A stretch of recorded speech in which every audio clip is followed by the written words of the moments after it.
Hi, I'm John White. Welcome to day 3 of the countdown to take control of 2015. We started off the countdown by sharing action steps you can take to learn about your net worth statement, as well as figuring out how much debt you have and who you owe it to. And today we're going to talk about showing you action steps on how you can take control of your spending before the month begins. And a lot of times people call this a spending plan or a budget. I call it a budget. You can call it whatever you want to. But ultimately, what this is us telling where our money to go before the month begins on the first of every single month.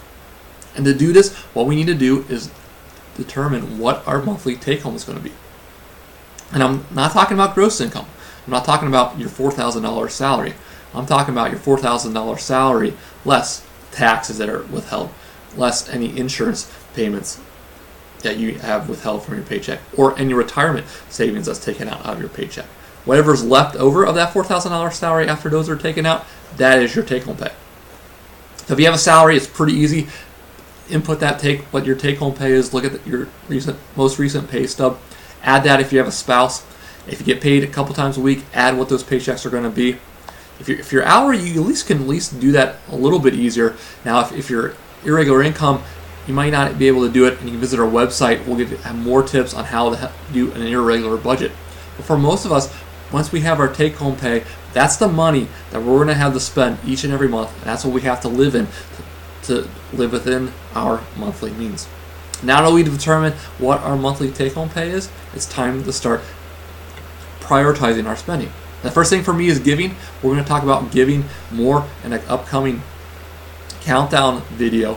But I always put giving at the top of my list. And so if you have a $4,000 take-home pay, I always write down giving. If it's going to be $100, write down $100, and subtract that $100 from the $4,000 to get $3,900, and that's how much you have left to spend.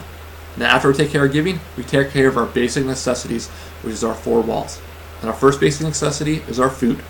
This isn't eating out food. This is our basic grocery amount each month that we're going to spend on groceries. Write that down. And then take care of your housing housing costs and utilities costs.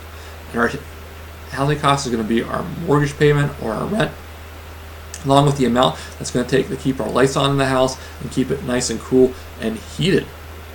Then we take care of our basic transportation.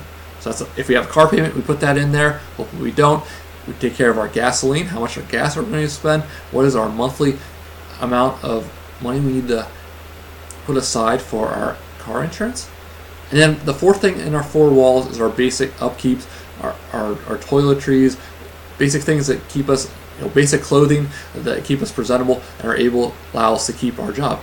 So once we write down those dollar amounts, we subtract that from our take-home pay, and what's ever left over, then we take on our debt payment and our debt snowball. And if you already did our day 2 action step of determining how much debt we have, this is going to be pretty simple.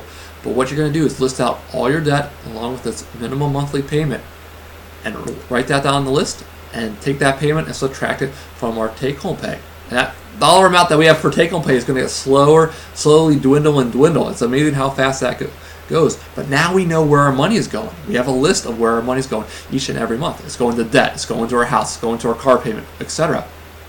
Then if we have any money left over, that's where we get to do our wants. That's where we get to do our extra savings, our eating out, our entertainment, our saving for a vacation, our clothes shopping that we want to spend on ourselves. Those are things that are all fine, but as long as they fit in our monthly budget or our spending plan and you have money, you write that down until you ultimately get down to zero. And you budget every single dollar that you earn until that take-home pay is down to zero.